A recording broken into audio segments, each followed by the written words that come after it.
Hola, muy buenos días a todos, bienvenidos a la crónica de apertura de la sesión de hoy. Este video se está grabando un poquito a las 9:19 am en preapertura de mercado y bueno, antes de avanzar vamos a comenzar cositas interesantes. Estaba haciendo unos pequeños ajustes, por eso me he demorado un poquito más porque eh, he tenido que implementar una pantalla y bueno, al final como tengo muchas cuentas, me toca tener muy de cerca, muy de ojo todas las cuentas pues que actualmente pues están dentro de mi portafolio.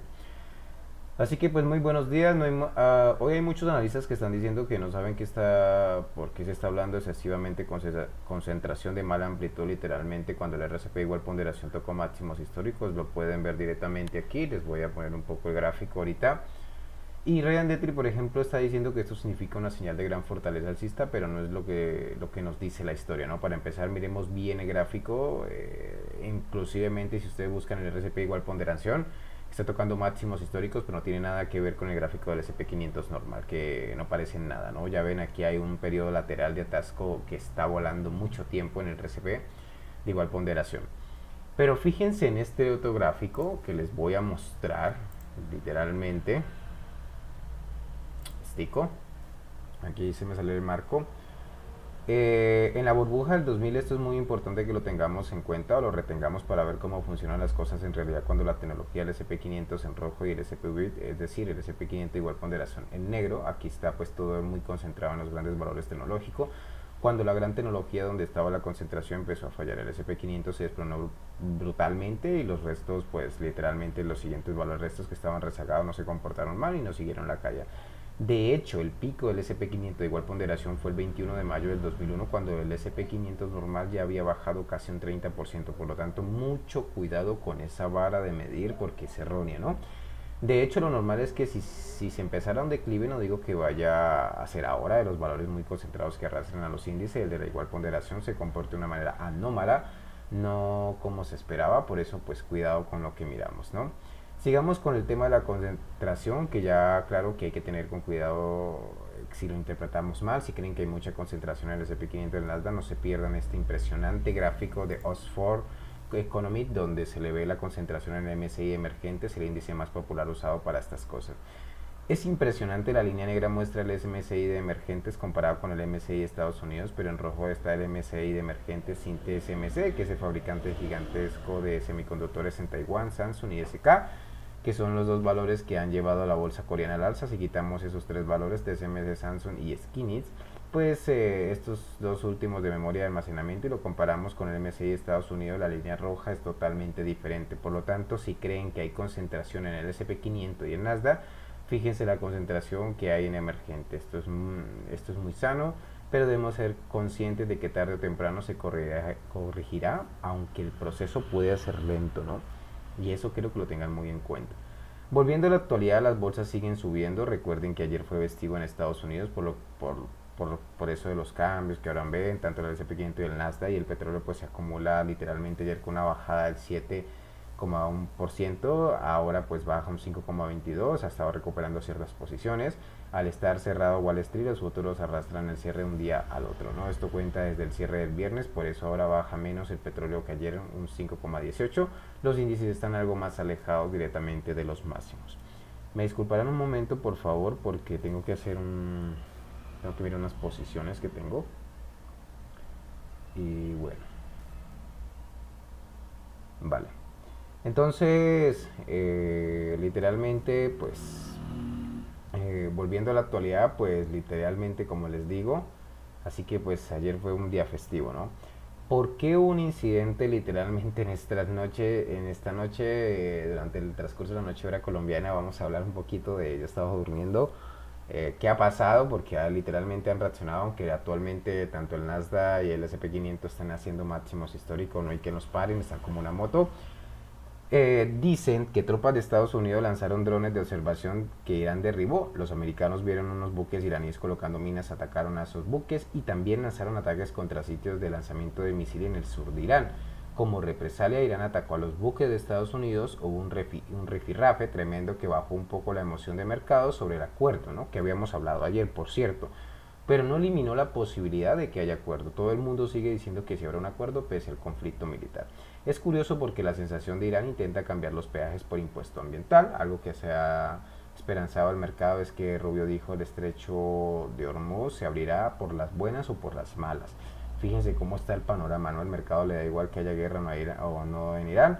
Lo único que le interesa es que abra el estrecho de Hormuz, incluso una escala militar que solo sirviera para abrir el paso, lo descontaría positivamente. Las palabras de Rubio pues han sido muy importantes. ¿Lo ven? Ya lo dije. Yo lo he dicho muchas veces, lo hemos mencionado muchas veces durante que creamos este canal, que los mercados financieros no miran cuántas personas mueren, no mira eso, no mira si se desgastó 30 edificios, no, lo que ellos miran son los intereses económicos internos dentro del país o internamente dentro de ese grupo económico, ¿no? Por ejemplo, el petróleo, que es importante para él, la fluctuación, que si hay una empresa importante, esto quiero que lo tengan en cuenta. Por otro lado, se considera que la reunión de Doha Qatar fue muy importante. El gobernador del Banco Central de Irán estuvo ahí. Parece que se habló de dinero. Qatar hizo una oferta a nombre de Estados Unidos para descongelar fondos iraníes congelados en el extranjero. Ambos están pillados, por lo que el mercado sigue considerando probablemente pues un acuerdo, pero porque ninguno puede permitirse otra cosa. Literalmente hay riesgo de incertidumbre, pero el mercado intenta descontarlo. Menos fe que ayer tras el rifirrafe armado, pero se considera que lo más probable es que sí llegue a un acuerdo, ¿no? Datos más curiosos, ¿qué activos han ido mejor contra la inflación en 1975 y 2025? Por aquí. Según Charlie Virello, valores de Estados Unidos tuvieron una rentabilidad anualizada del 12,5%, el Russell 1,1%, bono con grado de inversión 7,3%, oro 6,4%, frente a una inflación promedio del 3,7%. Ahora otra reflexión interesante de Jerome Blockman, autor del Gran Rebalanceo y el fundador de un fondo famoso. Aquí lo pueden ver, ese es el tweet del carnal. Pues literalmente comenta, ¿no? Un poco aquí pues en el gráfico de M2 Global muestra que desde 2005 con unos 30 billones de dólares la cifra redonda ahora a los 120 billones, es decir, el dinero global se ha multiplicado por 4 en 21 años. Hay tres aceleraciones claras antes de la crisis del 2008, la crisis posterior al 2008 y el COVID. Luego una correlación en 2022 y 2023, pero ahora hay otro impulso fuerte, más fuerte que la crisis del 2008, no tanto como el COVID. ¿Por qué? Porque si no hay crisis, pues literalmente ahora, ¿no? Porque los bancos centrales inyectan liquidez a ritmo de emergencia. Literalmente, lo explicamos mejor aquí. Blockman explica que los mercados están preocupados por la inflación, suben y piden tipos más altos para prestar dinero. Si presta 10 años y crees que la inflación será 5%, exigirá un 6 o un 7% para no perder poder adquisitivo. Esto empuja al alza la rentabilidad de los bonos, pero los gobiernos están endeudados hasta la ceja y tienen que pagar intereses cada año. Si suben los tipos, los costes de intereses se vuelven dramáticos, equivalente al gasto de defensa o sanidad en algunos países. Y si los tipos suben más, será insostenible para estados endeudados que no han tenido disciplina fiscal. ¿Vale? Los bancos centrales intentan contentar a dos amos, literalmente quieren parecer duros contra la inflación porque es su mandato, pero al mismo tiempo inyectan liquidez para que la economía no se pare. Es como un médico que dice deja de comer azúcar y al mismo tiempo te pone una vía intravenosa de glucosa. Blockman dice que el más del 70% de las transacciones financieras del mundo son para refinanciar deuda vieja, es decir, deuda que vence y hay que reemplazarla por deuda nueva. Solo el 30% pues financia actividad económica nueva como fábricas, hipotecas o empresas. ¿Lo ven? ¿Cómo puede ser? Yo creo que ustedes deben preguntar que con tanta liquidez que imprimen, porque saben que imprimen cantidad de dinero, o sea, ya creo que tienen que tener claro eso, día tras día. Creo que no hay forma más dopada de los mercados financieros, o la cocaína en los mercados financieros es la liquidez, la inyección de liquidez, de imprimir los papelitos de colores que ya hoy en día no valen nada. Porque literalmente con tanta liquidez la economía real no crezca. Pues yo se los digo porque el dinero no llega a la economía real, se queda dando vueltas refinanciando deuda de políticos incompetentes y despilfarradores de potencias occidentales que nos han metido en un lío monumental. Y la conclusión es que los gobiernos están atrapados por su propia deuda y los bancos centrales no pueden ser realmente duros con la inflación porque hundiría a esos gobiernos. Así que pues saquen sus propias conclusiones, ¿no? Más gráfico interesante cambiando de tema. Morgan Stanley comenta por aquí que muestra que desde el 27 de febrero cuando empezó la guerra la rentabilidad del bono americano 5 años en azul es un calco del futuro a 6 meses del West Texas Intermediate, el futuro más normal del petróleo. Por lo tanto los bonos no se mueven tanto por expectativas por la inflación, sino directamente por lo que hace el petróleo, y esto es significativo. Morgan Stanley también calculó el efecto de los aranceles sobre la inflación y dijo que no afectará mucho, solo 0,64%, sumando los aranceles del PCE interanual, llegará al 0,70% y después se detendrá. Morgan Stanley es algo optimista sobre la inflación. Si el petróleo se calma, pues cree que el efecto de los aranceles ya está prácticamente descontado. Aquí pueden ver el gráfico, ¿vale? Repasando un poco el tablero, China empieza a vender chips de memoria dada la gran demanda mundial, lo cual es importante. Desde el punto de vista técnico, nos vamos a la lectura de mercado para ver un poco cómo está el mercado hoy. Y bueno, me disculparán, como lo digo, tengo que mirar unas posiciones. Y bueno, ayer no literalmente tenía una X posiciones y hoy al final pues hemos tenido otra oportunidad. Bien, nos vamos al mercado del Nasdaq. ¿Se acuerda que los dije que este nivel de los 30.000 era psicológico?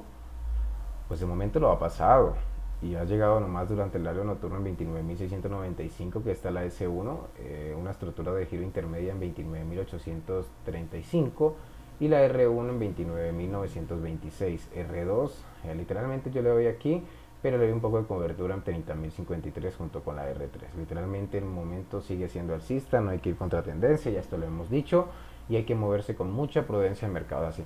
Aunque crea o no, yo sé que yo no es que sea un fondo de inversión, eso sí les digo, o sea, yo con mucho trabajo y experiencia que he dedicado en los mercados, sé que mucho cliente y retail está comprando, queriendo decir que se están perdiendo la subida. Ojito, ojito con esto, porque hay veces la gente que no tiene en cuenta cómo son ellos, cómo son las manos fuertes.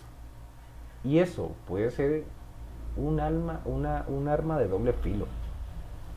Es que siempre hay que comprar. Ojito, yo no diría eso. O sea, yo siempre les digo, en cualquier momento en que ustedes entren dentro de los mercados o quieran hacer trading en un mercado, en cualquier tipo de activo, la prudencia es total. No te debes faltarle al respeto al mercado. Si no, el mercado te faltará al respeto las veces que sea. Y se los digo por experiencia. Bueno, literalmente, pues vea, es los que vemos, ¿no? Vámonos al oro, que es el que más rezagado. Literalmente ayer abrió todo este gap alcista hasta por aquí, literalmente entre los 4.580, aquí no se ve, literalmente mi MetaTrader 5 sí se ve.